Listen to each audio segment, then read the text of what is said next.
Video लेके आए हैं जिसमें हम बात करेंगे स्टार कार्यक्रम का रिकॉर्ड संधारण कैसे करें, कक्षावार व विषयवार कैसे रिकॉर्ड बनाएं। यहां पर हम बात करेंगे स्टार कार्यक्रम की सूचना का जो फॉर्मेट फर्स्ट है उसको कैसे के अंदर किस प्रकार इन फॉर्मेट्स को भरना है। आप इस वीडियो के डिस्कशन बॉक्स में जाकर इस फॉर्मेट्स के तीनों फॉर्मेट की पीडीएफ का लिंक दिया गया है, वहां से आप इसको डाउनलोड करके अपने छात्र संख्या के अनुसार आप फोटोकॉपी करवाकर कक्षावार विषयवार इस फॉर्मेट को तैयार करें। वीडियो को अंत तक जरूर देखें और अभी तक चैनल को सब्सक्राइब नहीं किया है दोस्तों चैनल को जरूर सब्सक्राइब कर लें। सबसे पहले मैं बात करता हूं स्टार कार्यक्रम सूचना का फॉर्मेट जो फर्स्ट है। यहां पर आप देखेंगे कि यहां पर विद्यालय का नाम आप ऊपर आ जाएगा, उसके बाद में कक्षा एक, कक्षा का एक अलग फॉर्मेट है, दूसरी कक्षा का दूसरा।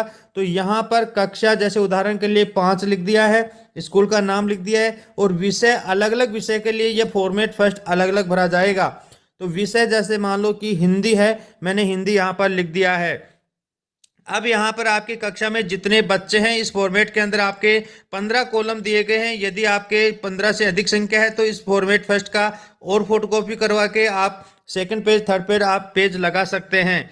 हिंदी विषय का यहाँ पे हमने ले लिया है, जैसे रोल नंबर फर्स्ट आपके रजिस्टर के जो रोल नंबर है, विद्यार्थी का नाम रजिस्टर से लिख लें। उसके बाद में आपकी जो वर्कबुक है उस वर्कबुक के फर्स्ट में जो बेसलाइन टेस्ट में समूह 1 या 2, यह जो विद्यार्थी मान लो कि हमने यहाँ पर रमेश नाम का विद्यार्थी है जिसको हमने यहाँ बेसलाइन समूह के अंदर क्या दिया गया है उसकी वर्कबुक को उठाएं और उसमें देखें फर्स्ट के अंदर जो बेसलाइन दिया गया है।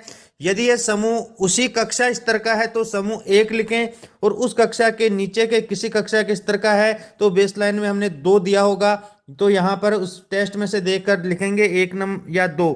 उसके बाद में हम देखते हैं कि एंड लाइन टेस्ट में समूह जो है वो क्या है। अभी हमने जो 21 से 24 तारीख तक विभाग का आदेश था, हमने वर्कबुक के अंदर मध्य के अंदर देखा होगा कि समग्र मूल्यांकन या एंड लाइन टेस्ट लिया है।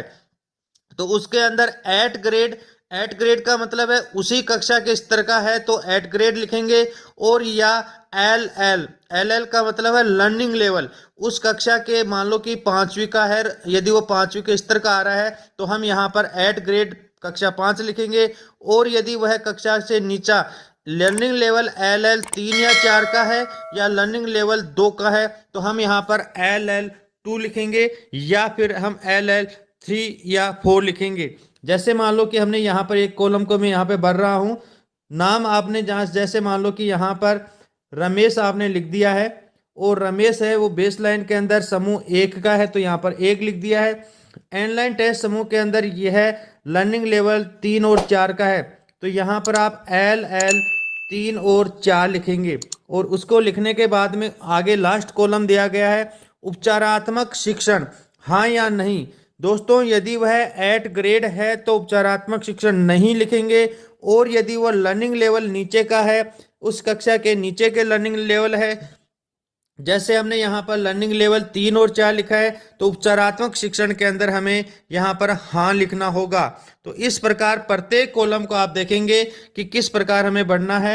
आपके सभी विद्यार्थियों का आपको फॉर्मेट फर्स्ट इसके अंदर भरते हुए नीचे आपके हस्ताक्षर विषय अध्यापक और हस्ताक्षर संस्था प्रधान, यह एक कक्षा के एक विषय का हुआ है। हमें यहाँ पर आप देखेंगे कि कार्य पुस्तिकाएं हैं वो 3 विषयों की हैं, अर्थात आपके हिंदी का बनना है, मैथ्स का बनना है और अंग्रेजी का बनना है।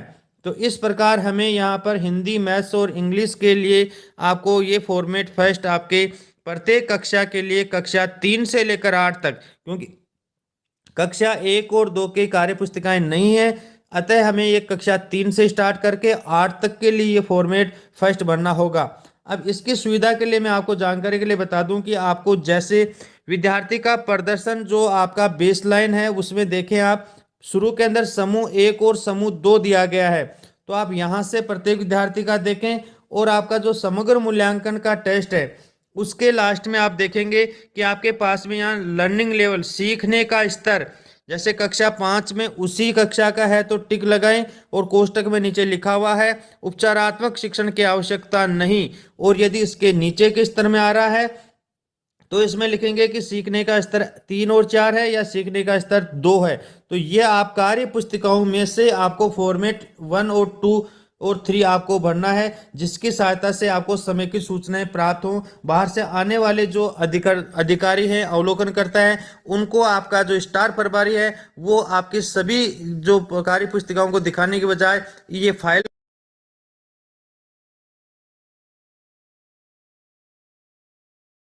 कर पूरा रिकॉर्ड एक साथ दिखा सकते हैं। अब मैं बात करता हूं स्टार कार्यक्रम समेकित सूचना प्रपत्र 2 की।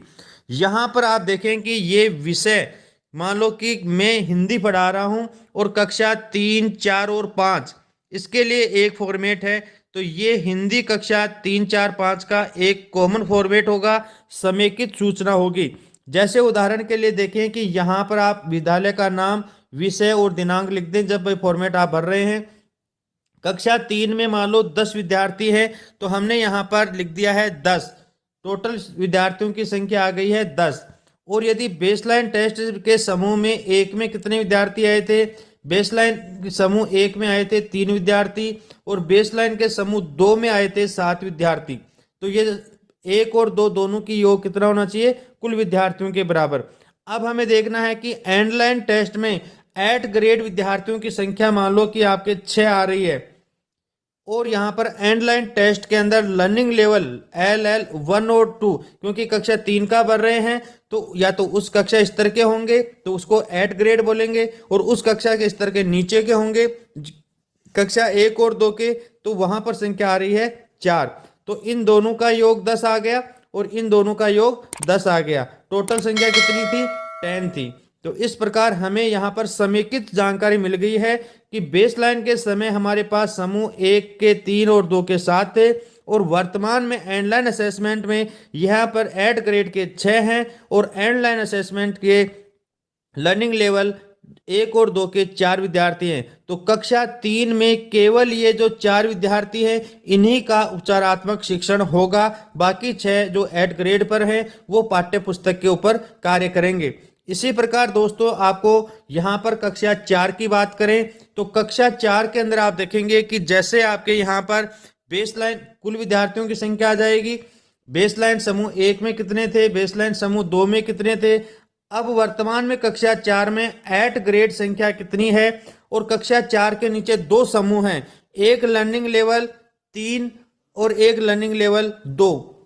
कक्षा 3 के स्तर के कितने हैं और कक्षा 2 के स्तर के कितने हैं, ये संख्या आपको कार्य पुस्तिका के आपके एंडलाइन असेसमेंट के अंत में जो गोले हैं उनकी संख्या काउंट करके सभी कक्षा के विद्यार्थियों की समेकित सूचना इस फॉर्मेट में आपको भरना होगा। इसी प्रकार कक्षा 5 के देखें तो आपके यहाँ पर कक्षा 5 में एट ग्रेड जो विद्यार्थी हैं वो आपके यहाँ पर आ जाएंगे, और आपके उसके नीचे कक्षा लेवल 3 और 4 के यहाँ आ जाएंगे, और लर्निंग लेवल 2 की संख्या यहाँ आ जाएगी।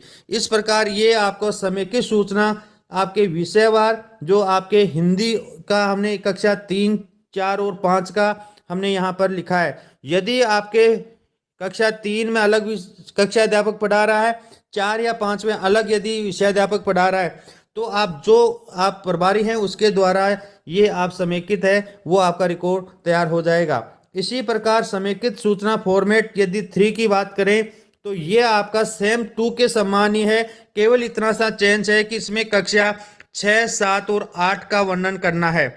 यहाँ पर भी विषय अध्यापक यहाँ पर हस्ताक्षर करेंगे, और हस्ताक्षर संस्था प्रदान करने के बाद में आपका जो समेकित रिकॉर्ड है वो फाइल में आपके स्टार प्रभारी हैं उनके पास जमा रहेगा। इस प्रकार आपके जो आपका स्टार कार्यक्रम है उसका फॉर्मेट फर्स्ट, सेकंड और थर्ड आप कार्य पुस्तिकाओं के माध्यम से समेकित सूचनाओं का रिकॉर्ड आप रख सकते हैं, जिससे कि बाहर से आने वाले अवलोकन अधिकारियों को आप समेकित सूचना तुरंत उपलब्ध करवा सकें। यदि किसी प्रकार की आपके टेक्निकल समस्या आती है या कोई समझने की यदि आपको आवश्यकता है तो इस वीडियो के कमेंट्स बॉक्स में कमेंट्स जरूर रखें। वीडियो